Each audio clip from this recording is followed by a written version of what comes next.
Inilah hukum tentang korban penebus salah. Korban itu ialah persembahan maha kudus. Di tempat orang menyembelih korban bakaran, disitulah harus disembelih korban penebus salah, dan darahnya haruslah disiramkan pada mezbah itu sekelilingnya. Segala lemak dari korban itu haruslah dipersembahkan, yakni ekornya yang berlemak dan lemak yang menutupi isi perut, dan lagi kedua buah pinggang dan lemak yang melekat padanya yang ada pada pinggang, dan umbai hati yang harus dipisahkan beserta buah pinggang itu. Haruslah imam membakar semuanya itu di atas mezbah sebagai korban api-apian bagi Tuhan. Itulah korban penebus salah. Setiap laki-laki di antara para imam haruslah memakannya. Haruslah itu dimakan di suatu tempat yang kudus. Itulah bagian maha kudus. Seperti halnya dengan korban penghapus dosa, demikian juga halnya dengan korban penebus salah. Satu hukum berlaku atas keduanya. Imam yang mengadakan pendamaian dengan korban itu, bagi dialah korban itu. Imam yang mempersembahkan korban bakaran seseorang, bagi dia juga kulit korban bakaran yang dipersembahkannya itu.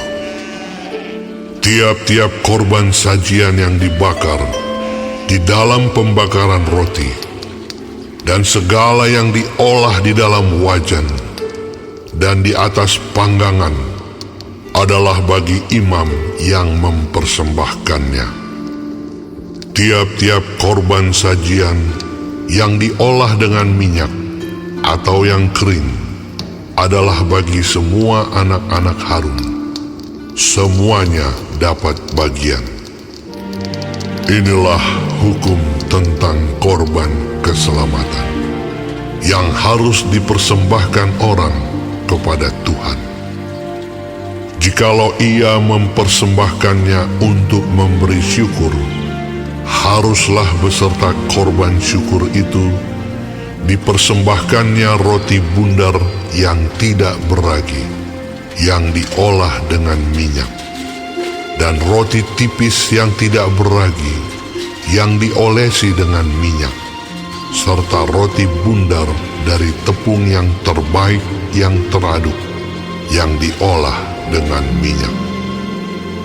Ia harus mempersembahkan persembahannya itu beserta dengan roti bundar yang beragi, di samping korban syukur yang menjadi korban keselamatannya.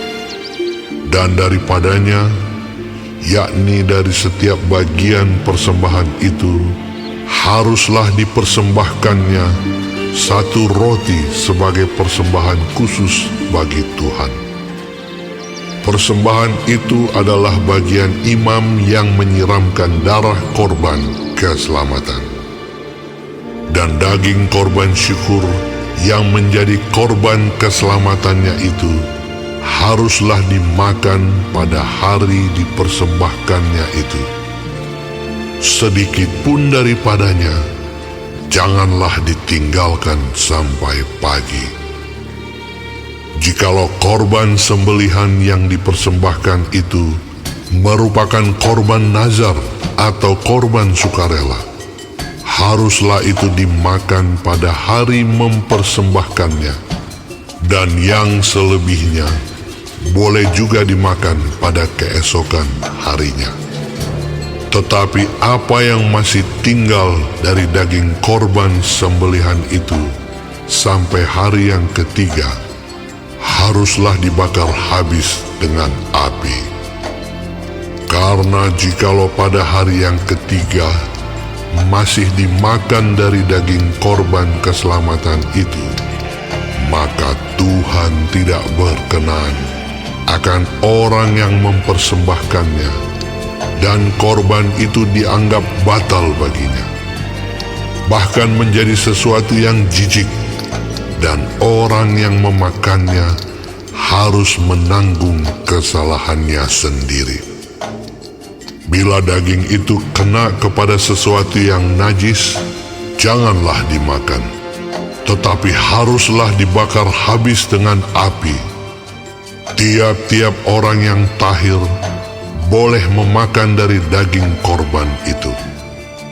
Tetapi seseorang yang memakan daging dari korban keselamatan yang untuk Tuhan, sedang ia dalam keadaan najis, haruslah nyawa orang itu dilenyapkan dari antara bangsanya.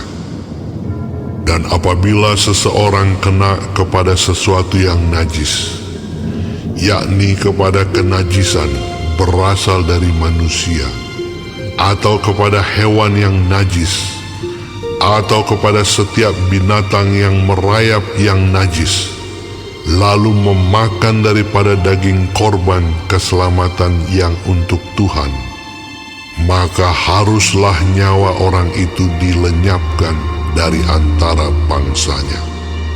Tuhan berfirman kepada Musa, "Katakanlah kepada orang Israel, segala lemak dari lembu, domba, ataupun kambing janganlah kamu makan. Lemak bangkai atau lemak binatang yang mati diterkam boleh dipergunakan untuk segala keperluan, tetapi jangan sekali-kali kamu memakannya. Karena setiap orang yang memakan lemak dari hewan yang dipergunakan untuk mempersembahkan korban api-apian bagi Tuhan, nyawa orang yang memakan itu haruslah dilenyapkan dari antara bangsanya.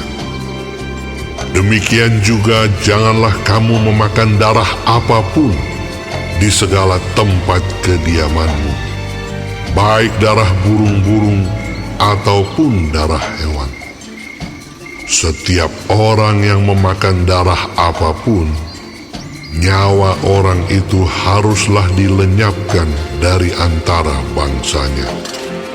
Tuhan berfirman kepada Musa demikian, "Katakanlah kepada orang Israel, orang yang mempersembahkan korban keselamatannya kepada Tuhan, haruslah membawa kepada Tuhan sebagian dari korban keselamatannya itu sebagai persembahannya. Dengan tangannya sendirilah harus ia membawa segala korban api-apian Tuhan. Adapun lemaknya haruslah dibawanya beserta dadanya, supaya dadanya itu diunjukkan sebagai persembahan unjukan di hadapan Tuhan. Lalu haruslah imam membakar lemaknya di atas mezbah, tetapi dadanya itu adalah bagian Harun dan anak-anaknya. Paha kanannya harus kamu serahkan kepada imam sebagai persembahan khusus dari segala korban keselamatanmu. Siapa dari antara anak-anak Harun yang mempersembahkan darah dan lemak korban keselamatan, maka dialah yang harus mendapat paha kanan itu sebagai bagiannya. Karena dada persembahan unjukan dan paha persembahan khusus telah kuambil dari orang Israel, dari segala korban keselamatan mereka, dan telah kuberikan kepada imam Harun dan kepada anak-anaknya. Itulah suatu ketetapan yang berlaku bagi orang Israel untuk selamanya. Itulah bagian Harun dan bagian anak-anaknya dari segala korban api-apian Tuhan pada hari mereka itu disuruh datang untuk memegang jabatan imam bagi Tuhan. Itulah yang harus diserahkan menurut perintah Tuhan dari pihak Israel kepada mereka pada hari mereka itu diurapinya. Itulah suatu ketetapan untuk selamanya bagi mereka turun-temurun.